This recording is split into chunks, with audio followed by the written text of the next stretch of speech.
Hi, I'm Alex Buchman with Below the Radar, and you're listening to The Power of Disability with your host, community organizer, social entrepreneur, and author, Etmanski.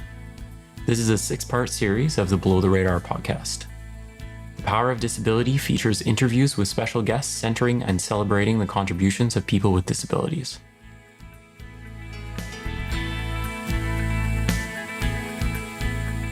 Hello, everybody. Welcome.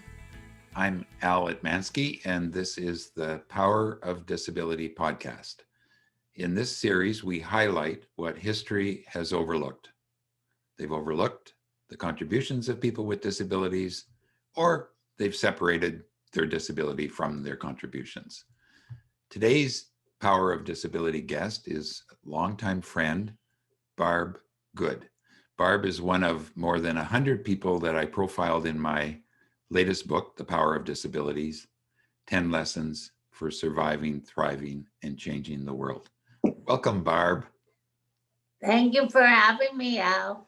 I'm really looking forward to this conversation. Can I tell people a little bit about you? We may have to R-rate it. We may have to R-rate it. Okay, I like that. I'm such a big fan that, I could go on for a long time, but I want people to know that you are seen by people around the world as the builder and a leader of the modern day disability movement. You're a pioneer. You specialize in breaking stereotypes. People put your contributions right up there with people like Rick Hansen, Terry Fox, and Michael J. Fox here in British Columbia. You're a founding member of People First, a worldwide movement of people with learning disabilities and developmental disabilities who are tired of being labeled and who want to speak for themselves. In 1992, you addressed the UN General Assembly.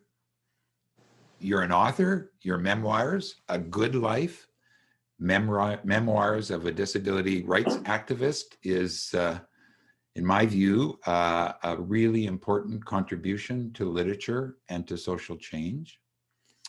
You're also, people may not know this about you, but you're also the person with the largest number of contacts in your phone book of anybody I know, and you never forget a person's birthday. Barb, I'm really looking forward to this conversation. Thank you, Al.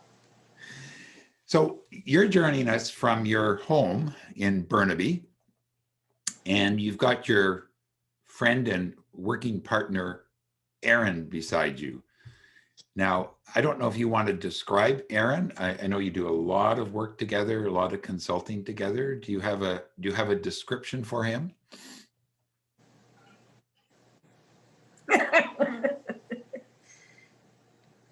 Other than we have the same birthday, and he's 3 years younger, and he has more gray hair than I do. There you go. Okay. What's your secret?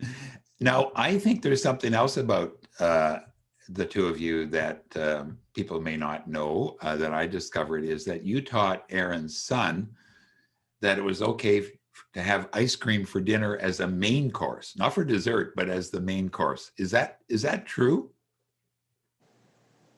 Yes, it's true. Okay. Oh my goodness. The big parenting lesson. Yeah.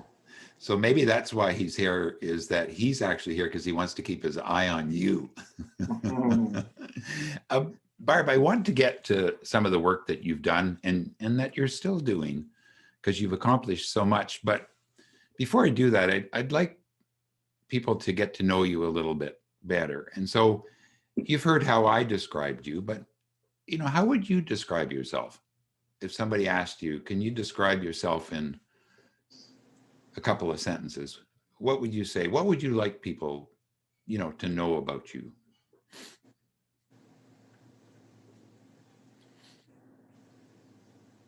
I'm independent as much as I can, but with the pandemic, it's been more difficult to be independent.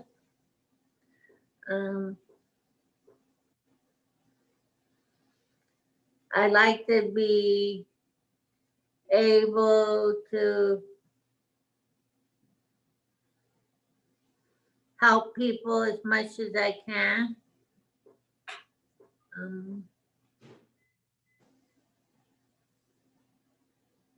That's about it. Okay.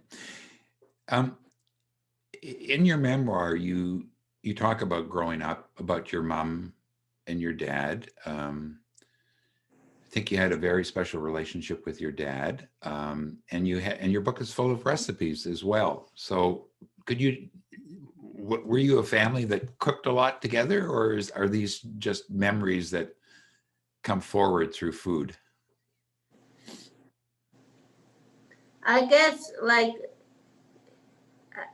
I remember very clearly that Dad would do more cooking than Mom, and because she wasn't well half the time. And I think for me was that I guess 2 or 3 years while Mom was having some health issues in my later years, she was put in a kind of a nursing home. And I can remember that I would spend an hour each way to go and visit her from Burnaby to North End. And I remember very clearly on Sundays or Saturdays, I would go over to see Dad. We had constant talks all the time. And I can remember him saying to me that he wanted to make his specialty, and he had a bread maker, and he would make hamburger buns. And I would make, like, he would make turkey burgers. And if they weren't the right size, he would take my hand and go, "This is the way you do it." And I have that memory, and it's the recipes in my book. But I can remember him very clearly doing that. And that, like, cooking, it just, we became very close after Mom left. And it just gets me emotional sometimes, but I could talk to him about almost anything. Barb, as we're going through this conversation, we're going to be using terminology that some people may not be familiar with. For example, self-advocacy. We use that word all the time, or those two words all the time, but not everybody does. Could you describe what self-advocacy is? What would you want the kind of average person to know about self-advocacy? That's not an easy explanation. Mm-hmm.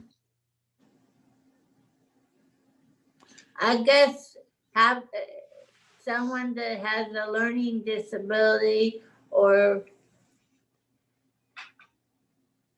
I know other self-advocates,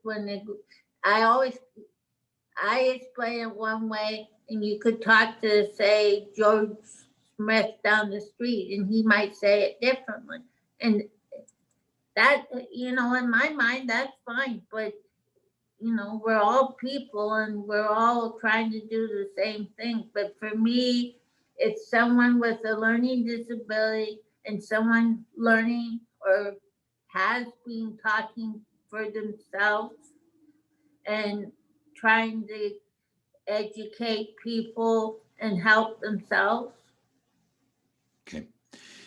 In your book, you you said that self-advocates are people who speak for themselves and who fight for their rights. Would you add that section around the rights and fighting for them? Is that part of what being a self-advocate is? I guess so, but I mean, fight or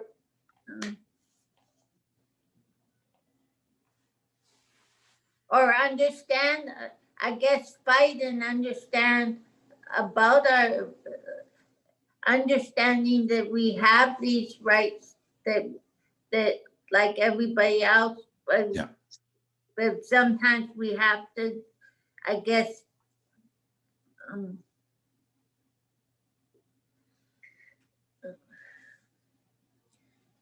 learn more about them than, I mean, I'm not,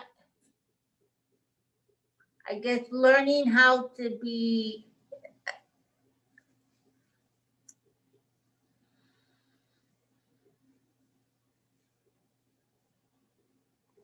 maybe come back to that one. Well, I think you're making your point, and I may have used the wrong word by using the word fight, because I know, again, I've been rereading your book in preparation for this interview, and you in your book said you don't see yourself as a militant, and so I can understand why maybe when I use the word fight that I was suggesting that. But what you did say, though, is you believe in equal rights for everyone, and that if people with disabilities don't stand up for their rights, no one else will.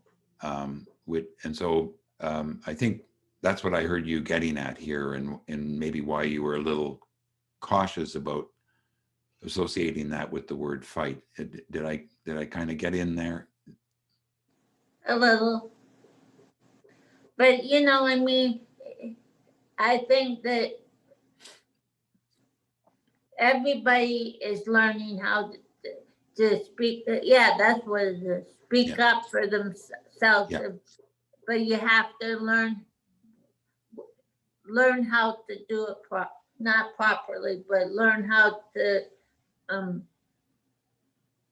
you have to understand the issues before you can say something.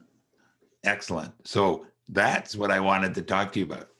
So this whole, I don't think you invented this term, but I certainly feel like you're the #1 ambassador for it, which is label jars, not people. Not people. Yeah. So can you explain that a little bit more? Because I just heard you tell me that pretty clearly. Stop fussing around those labels, Al. We're just people.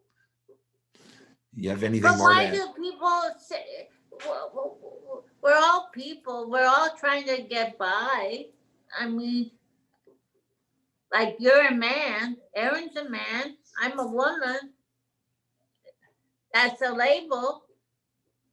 So when people say the R word, I just go to myself, what are you talking about? You're labeled too. So yeah, I don't know if that makes sense, but. Well, I wanted to go then, to another area that you're well known for, and that I describe you as the queen of plain language. Now, some of the listeners are not from Canada, so they might not use the royal term for that. But I certainly think that the plain language movement began with people like you, and that it's actually gone into the legal profession as well. And it's impacted lawyers. And so any of you listening who now receive documents from lawyers that you can actually understand, that's plain language. And that started with the work that you began quite a long time ago, Barb. and I know you feel very, very strongly about this, about plain language. Why is that important? You have all day? I do. I do.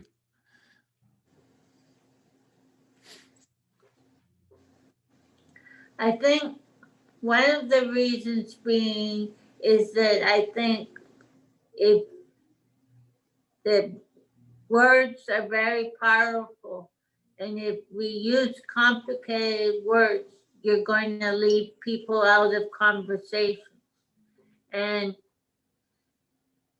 people have to, if someone is talking in a complicated way, if people do 2 copies of, say, one in plain language and one in complicated language, why do 2 copies when you start off with one so everybody can read it?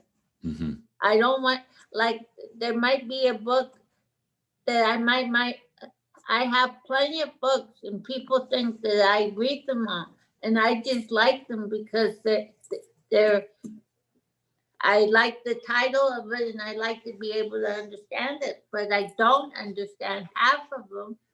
But that doesn't mean I can't have them around for my enjoyment or for other people's enjoyment. Mm-hmm. Barb, thank you for describing this passion of yours around plain language and all of the important things.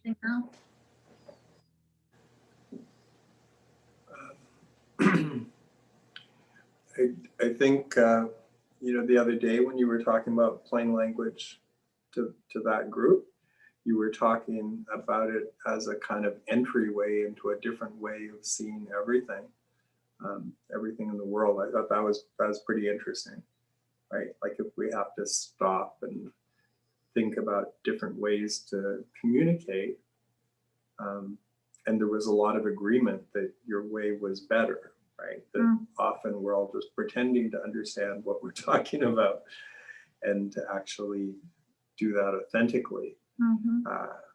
Yeah, the Next Chapter book club in Vancouver, I guess the next book, if you continue, you'll get to be part of picking that. But I know that they went through a pretty big process of getting people to make suggestions around which book, and they involved librarians, and it's a really interesting book club because prior to everybody going online, one of the things that has to happen in a Next Chapter book club is they have to read in public, right? So you have to go somewhere public and read together to be perceived as people with ideas who can communicate those ideas. Yeah. Right.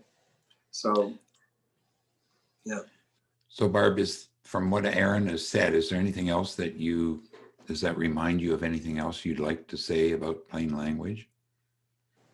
Not right now, no. Okay.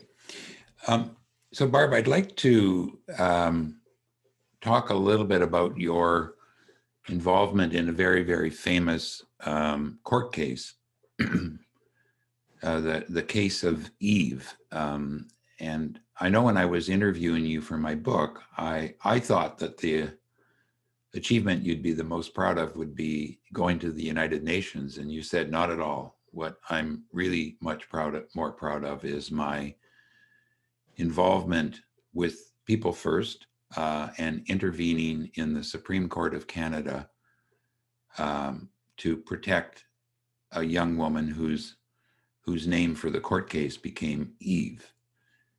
Can you tell us a little bit about that situation, that case?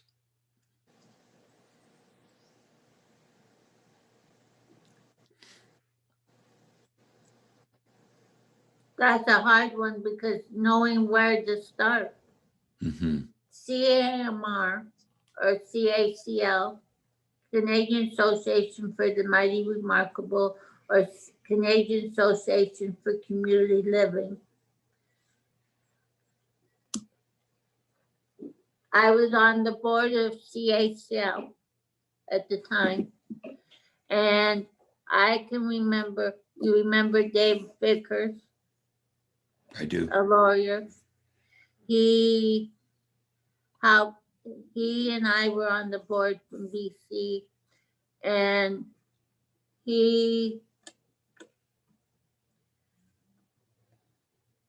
there was a group of that, I think someone from PEI, not the mother, but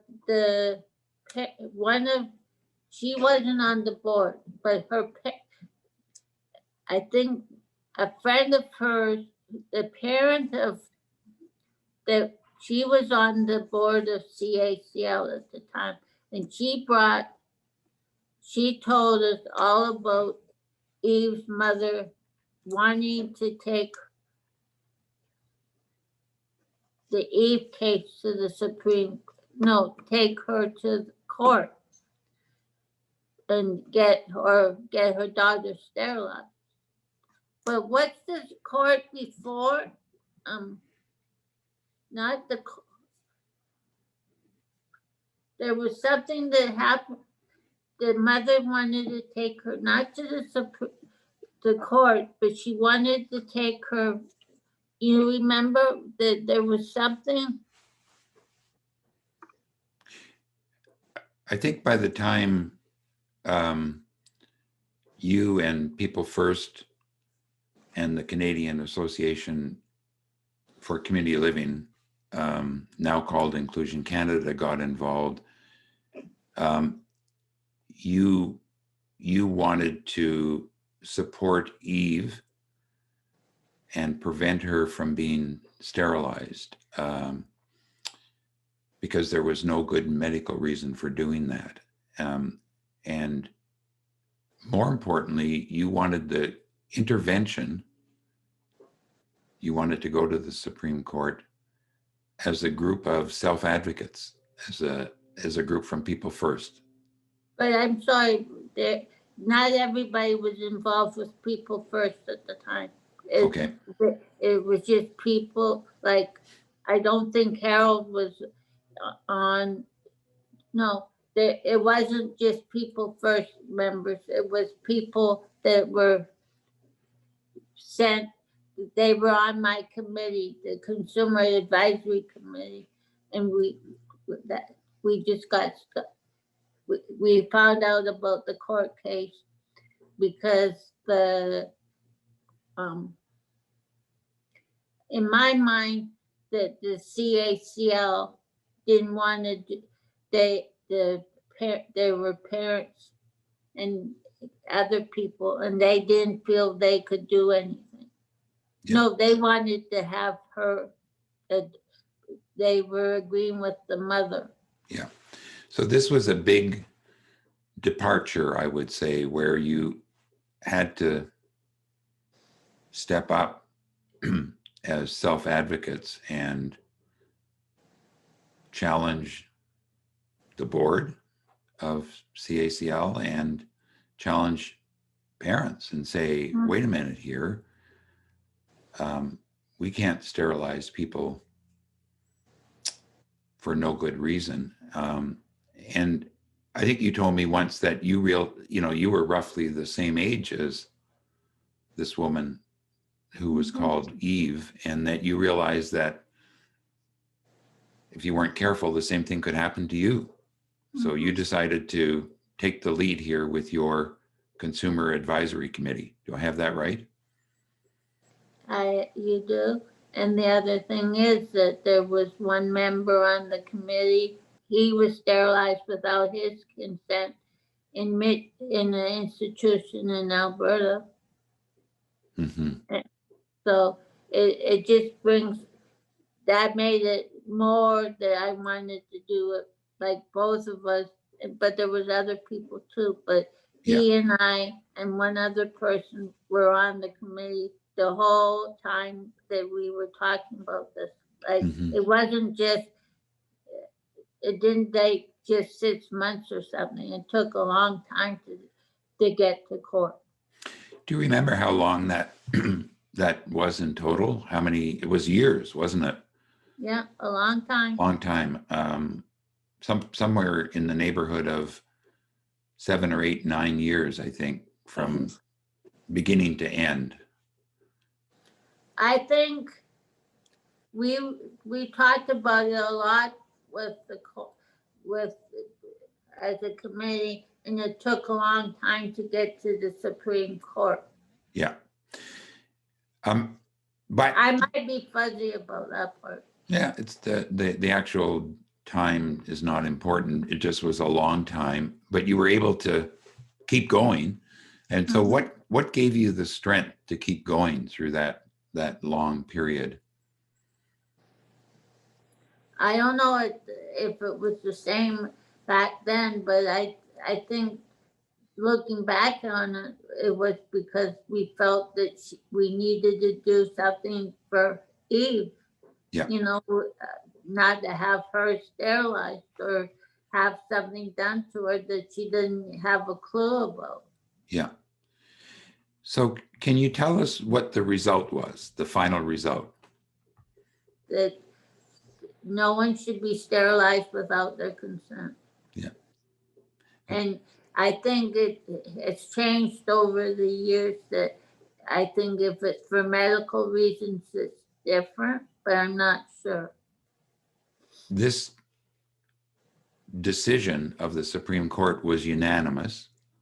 All 9 justices of the Supreme Court of Canada agreed with you, Barb, and your friends and colleagues on the Consumer Advisory Committee that Eve and any other adult with a learning disability or an intellectual disability, they cannot be sterilized without their consent unless there is a good medical reason. But I think people are still being sterilized without their consent. Yeah. So it's still a worry, even though we have the law. Mm-hmm. Mm-hmm.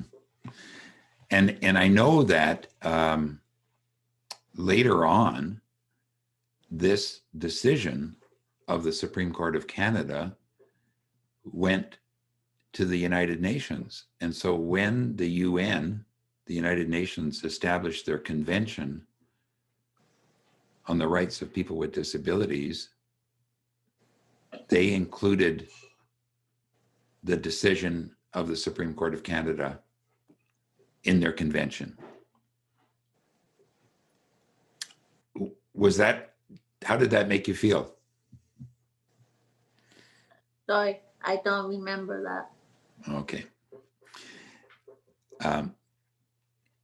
It was a real milestone, this Eve case, because it was the first time ever that people with learning disabilities took a case to the Supreme Court of Canada.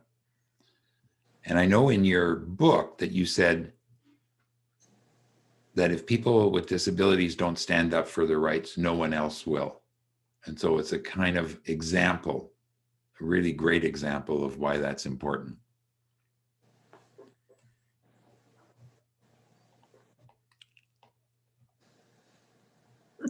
You still feel good about that? Yes. That's the proudest thing I've ever done. Okay. I'm glad that There's a lot. There's a few, but that's the number one. that's the number one. Okay. One of the things that you often talk about is that after that went public, because it was also the first time that people with disabilities were perceived in the public space. And once that happened, people found out how many sterilizations had happened, right? And how many things that they thought they were getting tonsillitis or something else, and they ended up sterilized. And Lilani Muir is one of the things you talk about her book. And that was really hard. That was like as hard as any of the rest of it, was that suddenly you had this whole population of people who had been sterilized without even knowing it until they started checking, right? Yeah. The The other thing that I always think is really interesting when you tell these stories is that it sounds like the Supreme Court invited people with disabilities to come and present. And it was actually a really arduous process. They had to go in the back door. It was a narrow pathway. People were in wheelchairs that toppled over. They couldn't get up into the Supreme Court without going into the elevator, the freight elevator, right? Mm-hmm. Which had this big sign that said, elevator for use only for freight and people with disabilities. And then once they got into the room, they had to stand in the dark in the back, right? So sometimes this gets presented as a proud moment, but it was such a hard. It was a very hard process. Barb, I just have a couple more questions, for you, and thank you for doing this for me. And I want to kind of step back from what we've just been talking about and just get some final thoughts from you on what's going on in the world today. And so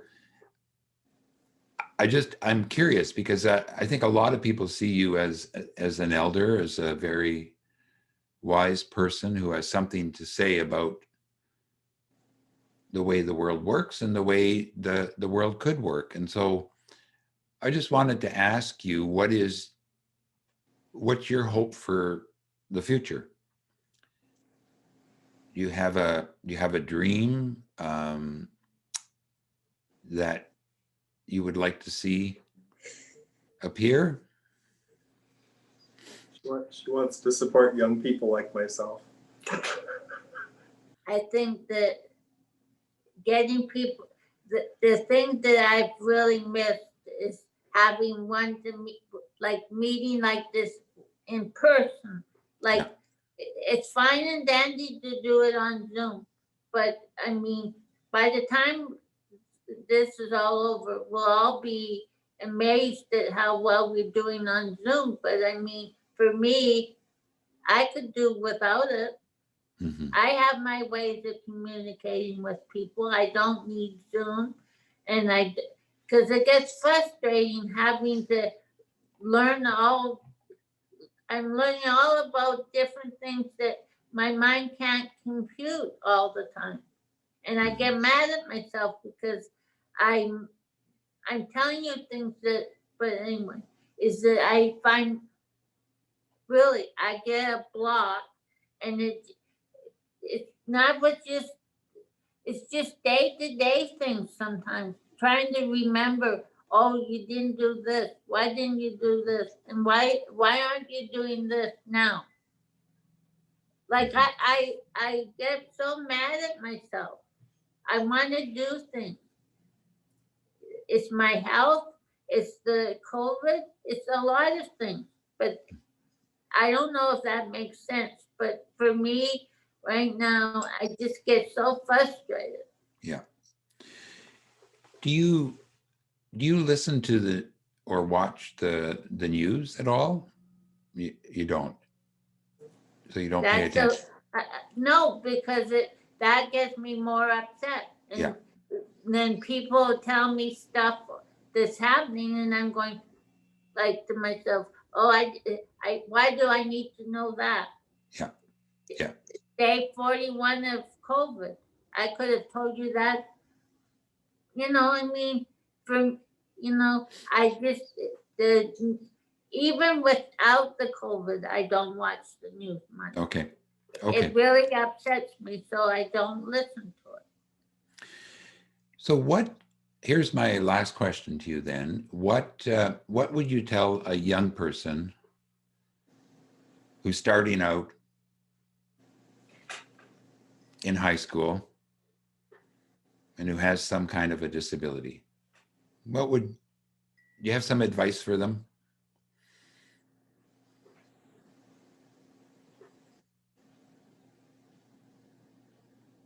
Do what you want to do. Don't let people put barriers in the way. Like, talk to someone about it. Like, talk to like I'd be willing to talk to young people and tell them, you know, that don't just go to people that aren't disabled. Talk to people who talk to people who have been through it. Thank you. Thank you. One of the things I heard you say once in your life is that what you're the proudest of doing is things that people didn't think you could do. That kind of summed up your life, that I did things that people didn't think I could do. What I know, My way. and you did it your way. I think there's a song about that. Yeah. Was that written about you? Barb, you not only have done things your own way that people didn't think you could do, but you are still doing things your way. So I'm very happy that I had a chance to talk with you and share a little bit about you. On our website, we will have details about how to get hold of you, information about how to get your book, and how to book you to be a speaker or an advisor, to maybe do the kind of consulting that you do with your partner, Aaron, beside you. And I understand that you definitely expect your work to be properly compensated, that all people with disabilities should be paid for what they do, just like every other consultant. And so we'll make sure we have that information on the website. So Barb, thank you for doing this. Thank you, and thank you for being here. This has been part 6 of The Power of Disability, a special 6-part series of the Below the Radar podcast. This series is curated and hosted by the community organizer, social entrepreneur, and author Etmanski. Theme music for The Power of Disability is There Is Nothing Wrong With Me, Epilepsy by Todd Osecki. The production of this series is supported by SFU's Van City Office of Community Engagement.